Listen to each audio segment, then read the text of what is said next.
Assalamualaikum warahmatullahi wabarakatuh. It's time to study manajemen laboratorium. Kali ini kita akan mempelajari tentang instalasi dalam laboratorium. Jadi instalasi dalam laboratorium ini harus ada listrik, air, dan gas. Yang pertama adalah instalasi listrik.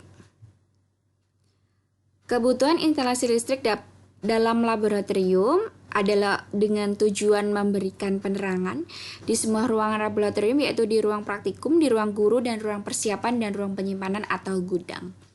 Jadi harus ada lampunya ya untuk penerangan. Memfasilitasi proses pembelajaran di dalam laboratorium, yaitu demonstrasi, eksperimen, dan penelitian atau penggunaan LCD atau sound. Jadi instalasi listrik itu bisa membantu siswa dalam praktikum, misalkan ketika mempelajari tentang listrik statis. Di sana ada power supply, di mana dalam power supply ini perlu adanya instalasi listrik.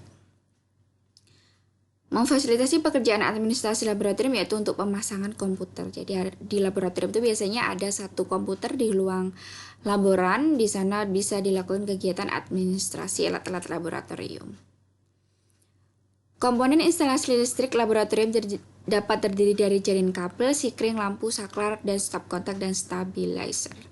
Jaringan instalasi listrik di laboratorium dapat dipasang pada langit-langit ruangan, dinding ruangan, lantai, meja praktikum, meja demonstrasi, dan meja persiapan.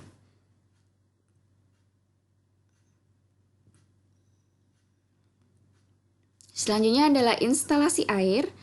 Kebutuhan instalasi air di laboratorium adalah untuk keperluan proses pembelajaran, yaitu eksperimen dan demonstrasi, merawat dan memelihara alat-alat laboratorium yang dapat dibersihkan dengan air, memelihara kebersihan laboratorium, dan untuk cuci tangan. Nah, biasanya untuk misalkan kita mau melakukan percobaan hukum Archimedes misalkan, kita membutuhkan air. Nah, di sana perlu instalasi air, atau praktikum-praktikum yang lain, misalkan posisi terapung, melayang, dan tenggelam, kita butuh air. Kemudian kalau setelah kita praktikum, pasti ada alat-alat yang kotor. Nah, itu digunakan untuk membersihkan alat-alat tersebut.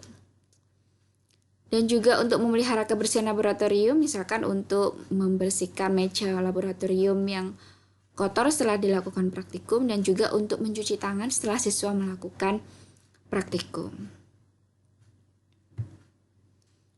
Komponen instalasi air terdiri dari saluran air bersih dari sumbernya ke dalam laboratorium, saluran air buangan limbah, dan bak cuci lengkap dengan keran airnya. Bak cuci dapat dipasang di bagian ruangan yang memerlukan, namun hendaknya jauh dari lemari, alat-alat yang tidak tahan terhadap kelembapan, dan dari stop kontak listrik. Biasanya bak cuci ini dipasang di ruang guru, di bagian pinggir ruang praktikum, di dekat meja demonstrasi, dan dapat juga di dekat meja praktikum. Biasanya di pinggir ya, ada beberapa bak cuci, tidak hanya satu. Yang terakhir adalah instalasi gas. Instalasi gas di laboratorium dibutuhkan untuk percobaan-percobaan yang menggunakan kompor atau pemanas Bunsen, seperti untuk memanaskan air dan sebagainya. Tapi biasanya kita kalau di laboratorium di sekolah itu, kita menggunakan pemanas itu menggunakan alkohol biasanya.